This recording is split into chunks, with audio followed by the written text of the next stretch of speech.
フィッシャータイガーによる聖地マリージョア襲撃事件。まるで呪いをかき消すかのように皆の体に刻まれた天竜人の紋章を。彼は奴隷解放の英雄と呼ばれ、太陽の神。同時に大犯罪者となった。太陽のシンボルに変えて。休むな、働け。太陽の神に迎えられるのよ。助けてくれ。さもなくば殺してくれ。あの人たちを守って神様。いいえ、私ではありません。太陽の神が全て治めたのよ。L'histoire est faite d'une multitude de récits. À travers les âges, les civilisations, le temps et l'espace, une figure divine traverse les époques. Une silhouette arborant un vaste sourire. Un guerrier puissant et joyeux libérant le monde de ses injustices et apportant la lumière dans l'obscurité. L'aube dans la nuit. Voici son histoire, celle du dieu soleil. Alors, si vous ne voulez rien louper des subtilités de One Piece et voulez être à jour sur les plus grands mystères du manga, abonnez-vous à la chaîne et activez la notification pour être averti de nouvelles révélations sur la fin de One Piece. Ce n'est peut-être qu'un clic pour vous, mais ça récompense énormément notre travail de recherche établi sur plus de 1000 chapitres et 2 décennies d'histoire. De toute manière, si vous ne vous abonnez pas, Nika vous laissera en prison. Aussi, pensez à liker cette vidéo avec autant de ferveur que Fisher Tiger a sauvé les esclaves. On compte sur vous, car si vous voulez parler d'histoire, il va falloir se préparer mieux que ça.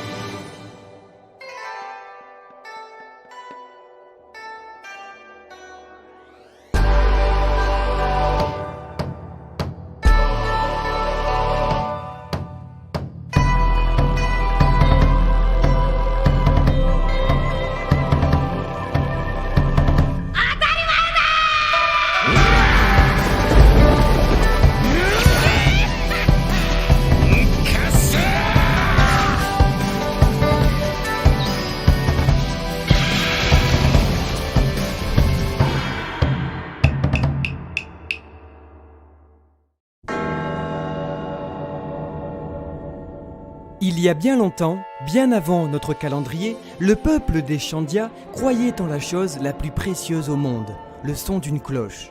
Un son guidant les esprits de leurs ancêtres vers leur patrie, vers celui qui les accueillerait après la mort, Nika, le dieu du soleil. Une figure bienveillante et réconfortante d'un guerrier légendaire au large sourire, devenu par ses exploits Dieu. A-t-il réellement existé, ou bien n'était-il qu'une invention de l'homme pour se libérer de sa condition et de ses tourments? C'est pourtant des siècles plus tard qu'un guerrier nommé Wiper et fier descendant du grand Kalgara, chef de la tribu des Chandia, n'en revenait pas. Depuis tout petit, l'on lui avait raconté cette légende, et pour la première fois de sa vie, alors qu'il n'y croyait plus, la nuit, au contre-jour de la seule source de lumière émanant d'un banquet où les larmes et les rires se confondaient, à ce moment-là, devant lui et souriant, se tenait Nika, le dieu du soleil. 何が言いたいのだ、クローバー博士。その者たちが何らかの敵に敗れ滅亡したと仮定するならば、敵はその後の歴史に生き残っておるはずじゃ。 L'homme a peur de Dieu, car Dieu incarne la peur. Ainsi, il y a 800 ans, lorsque le gouvernement mondial fut fondé par les 20 lignées royales originelles à Marie-Joise, l'homme, agacé de sa condition, décida de n'avoir foi qu'en lui-même et de devenir à son tour Dieu sur terre. Le soleil fit ainsi la rencontre de la nuit. Car il y a 800 ans, l'ombre arriva et pour se protéger, le pays de Wano Kuni ferma ses frontières, devenant paradoxalement le seul pays libre au monde. Il fut décrété que les descendants des fondateurs du gouvernement mondial jouiront désormais de privilèges quasi divins. Ils seront cruels et sans pitié envers le peuple qu'ils mépriseront au sein de leurs griffes depuis leur nid établi au sommet du monde, faisant d'eux de véritables dragons célestes. Seulement, une des 20 familles fondatrices, les Nefertari, refusa de quitter son royaume d'Alabasta pour s'installer au sommet de Redline, restant elle humaine pour garder son emblème chaud, lumineux et bienveillant, le soleil. Alors, au-dessus de la loi des hommes, pour les 19 familles restantes, la vie humaine n'avait désormais plus aucune valeur et pouvait être achetée avec de l'argent pour en faire des esclaves. Ainsi, pour les marquer à vie comme étant inférieurs aux humains, les dragons célestes décidèrent d'apposer au fer rouge sur leurs esclaves un symbole de soumission appelé la griffe du dragon volant. Désormais privé de toute humanité, l'esclave marqué n'a plus le droit de sourire et est désormais obligé d'être triste, seul dans la nuit. 世界の均衡など永遠には保てぬのだ。ここらで一度大きく掃除する必要があるな。 Seulement, au courant du possible retour du soleil, la nuit se prépara, éradiquant toute la population porteuse du dit dans son nom pour que l'obscurité demeure, et effaçant cette vérité de l'histoire en créant ainsi le siècle oublié. Mais pour se protéger, les habitants de l'ancien royaume écrivèrent grâce au clan Kuzuki de Wano Kuni sur des stèles indestructibles appelées poneglyphes ce qu'il se passa durant ce siècle. Et au courant, et ne pouvant pas les détruire, le gouvernement mondial éparpilla ces stèles dans les 4 coins du monde pour que personne ne puisse faire le lien entre elles et former le Ryo Poneglyph, connu sous le nom du texte de la vérité. À ce moment-là, il ne restait alors uniquement aux anciennes civilisations comme les Shandia la possibilité de prier, attendant le retour du soleil. Ainsi, il y a 700 ans, l'ambition arrogante des dragons célestes avait pour but de réunifier les îles du monde entier grâce à un seul et même pont gigantesque appelé Tequila Wolf, devenant la première tâche faramineuse des esclaves humains. Et 700 ans plus tard, rien n'a changé. La construction de l'immense pont comme l'esclavage est toujours d'actualité. リンゴ2つ目。失礼、食材を買い求めたい。おや、見ない顔だね。はい、この度マリージョアより引っ越してまいりました。ドン・キホーテ・ホーミングと申します。 De ce fait, il y a environ 30 ans, une deuxième famille originelle, écœurée par le manque de respect pour la liberté et la dignité d'autrui, se retourna contre ses pairs. Lumineux et bienveillants, les Don Quirote renièrent leurs droits pour aller vivre comme des humains. Ainsi, il y a 20 ans, se trouvaient encore à Marie-Joise 18 familles originelles qui jouissaient de leurs privilèges en piétinant la vie de leurs esclaves, constitués de toutes les races du monde, minx, humains ou encore hommes-poissons asservis et marqués par la griffe du dragon volant, dont Fisher Tiger, le jeune Guild Tezzolo âgé de 16 ans ou encore la jeune Boa Hancock âgée de 12 ans seulement et obligée de manger le Melo Melonomi pour divertir ses maîtres. Torturés et réduits à l'état d'animaux domestiques, les esclaves n'avaient plus de raison de vivre si ce n'est celle d'écouter l'histoire d'un certain Nika, un guerrier qui viendrait un jour tous les sauver de l'oppression des dragons célestes, un homme au large sourire qui les délivrerait tous. Alors, il ne leur restait plus qu'à le prier, faisant à nouveau de Nika ce qu'il était autrefois, un dieu. 奴隷たちを解放するじゃと本気で言っておるのか。本気も本気、もう耐えられない。奴隷なんてのは生き地獄でしょ。彼らはこうしてる今もなお人にあらぬ扱いを受けている。 Il y a 16 ans, l'homme-poisson dorade Fisher Tiger, doté d'une force incommensurable, réussit à s'échapper des griffes des dragons célestes, avant de retourner sur son île au fin fond des océans. Là-bas, il ne cessa de penser à cette prophétie qui l'aida à tenir bon durant sa captivité, cette histoire du garçon qui viendrait tous les sauver. Et parce qu'il ne pouvait l'attendre, il décida de le devenir. Alors, celui que l'on appelait déjà l'aventurier prit les armes, et parce que Nika en possédait 2 dans sa légende, il ferait de même, en escaladant à la main Redline pour infiltrer Marie-Joise, en mettant le feu à la ville pour libérer tous les esclaves et ses frères hommes-poissons, avec qui il formera plus tard, et toujours inspiré par Nika, l'équipage des Pirates du Soleil, en lui empruntant son épithète pour devenir le héros des esclaves, en marquant à nouveau les ex-captifs au fer rouge pour transformer la marque de griffe en soleil. Un exploit, un miracle. Pour beaucoup d'esclaves qui n'avaient jamais arrêté de prier, ce jour-là, leur salvateur était arrivé.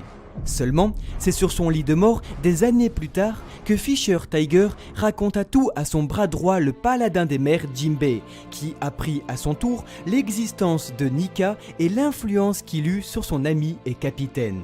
Le héros des esclaves avoua alors ne jamais avoir agi par bonté, mais par haine et vengeance, pour leur faire payer, pour les faire souffrir. Fisher Tiger n'était donc pas celui qu'ils attendaient, il n'était pas Nika, seulement un homme brisé. Ainsi mourut l'aventurier et son soleil, tandis que le gouvernement mondial et sa nuit remplissaient à nouveau ses prisons d'esclaves.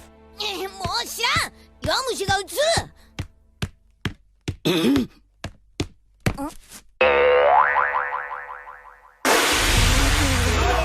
Il y a 12 ans, un membre du Cypherpol section 9, Wuzu, qui devait escorter un convoi du gouvernement, échoua à son devoir, car attaqué par Shanks le roux au chapeau de paille qui lui déroba le Gomu Gomu no Mi. L'ex-agent fut donc jeté en prison, puis à son tour asservi par ceux qu'il jusque-là défendait.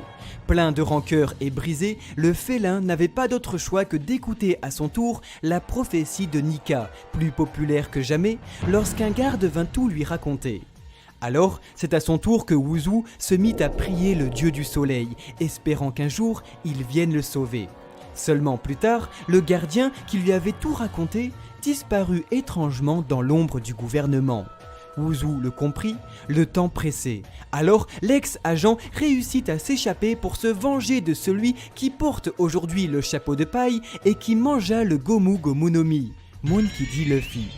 Depuis ce jour, Wuzu, qui traque les Mugiwara, est également traqué par le Cypherpol section 0, de par les informations sur Nika qu'il possède et que le gouvernement mondial, dirigé par l'obscurantisme du Gorosei et Im-sama, essaye à tout prix d'effacer de ce monde. Expliquant pourquoi, lors de leur dernière réunion, les 5 doyens évoquaient la nécessité d'une purge en utilisant explicitement le terme de lumière devant disparaître. L'incident d'Ohara en étant le meilleur exemple. Malgré lui, comme son geôlier, Wuzu est donc devenu une lumière de ce monde, car une des rares personnes encore en vie et libre à être au courant pour la légende de Nika le dieu soleil, plus connu sous le nom de Joy Boy. 明けない夜はないというだ。つまりノックスはこれと同意だ。 Nox signifie qu'après la nuit vient toujours l'aube. Alors, un jour, quelqu'un arrivera et nous surpassera. Quelqu'un portera sur ses épaules les siècles d'histoire et déclarera la guerre au monde entier. Celui qui viendra fera chanter les baleines. Celui qui viendra libérera les esclaves, car il est celui qui ouvrira les frontières, celui qui trouvera le One Piece. Il y a 24 ans, le roi des pirates Goldie Roger le comprit. Il est celui qui brave le temps et les obstacles. Il lui a fait une promesse il y a 800 ans, alors la mort même ne l'empêchera pas de la réaliser. Il est le plus libre, il est celui qui porte cette mystérieuse volonté que portent aujourd'hui certains dans leur nom. Il est celui qui revient à la vie, celui qui libère le monde, celui dont la flamme ne meurt jamais et surtout celui qui nous fait rire. Parce que son combat continue, cet homme est devenu un titre, un épithète, que porteraient ceux qui portent à la fois le dit dans leur nom et le chapeau de paille sur leur tête. Un titre auquel uniquement ceux qui ne le recherchent pas peuvent y aspirer. Véritable rayon d'espoir pour le monde et ennemi juré des dieux, il représente un changement radical que le gouvernement et son obscurantisme cherchent à tout prix à empêcher. Il est le soleil que la nuit craint de retrouver, mettant fin à son règne. Il est celui qui vogue sur 1000 soleils et qui combattra à la fin les ténèbres même représentées par le Yami Yaminomi. Il est celui qui brille et celui à l'aube d'une grande aventure. Monkey D. Luffy, depuis 24 ans, est l'incarnation même du soleil et la réincarnation de Joy Boy comme de Nika. 私ではありません。太陽の神が全て治めたのよ。 Ainsi, parce que l'univers de One Piece est riche, Nika serait alors le titre de Joy Boy dans différentes cultures, comme annoncé également au pays des géants Elbaf, comme un dieu du soleil. Il serait ce garçon joyeux qui redonne le sourire aux esclaves et libère le monde de la tyrannie. Nika, garçon joyeux Shandia par ses simples accoutrements, aurait été appelé par le reste du monde Joy Boy par ses exploits et aurait promis de libérer les hommes poissons en construisant l'arche Noah, puis en écrivant plus tard une lettre d'excuse à la princesse Sirène, car n'y étant pas parvenu avant l'instauration du gouvernement mondial et donc l'arrivée de la nuit il y a 800 ans. Parce que les rêves des hommes n'ont pas de fin, c'est par cette gigantesque métaphore écrite sur plus de 2 décennies que l'auteur présentera la quête de liberté ultime, celle d'un jeune garçon lumineux qui voulait devenir le roi du monde, non pas pour le gouverner, mais l'affranchir, non pas pour être le plus fort, mais le plus libre. この海で一番自由なやつが海賊王だ。 Alors, et parce que Monkey D. Luffy par son sourire possède le plus grand des pouvoirs, celui de rallier le monde entier à sa cause, Wuzu serait démuni en apprenant toute la vérité, car celui qu'il avait juré de tuer était en réalité le même qu'il n'a cessé de prier.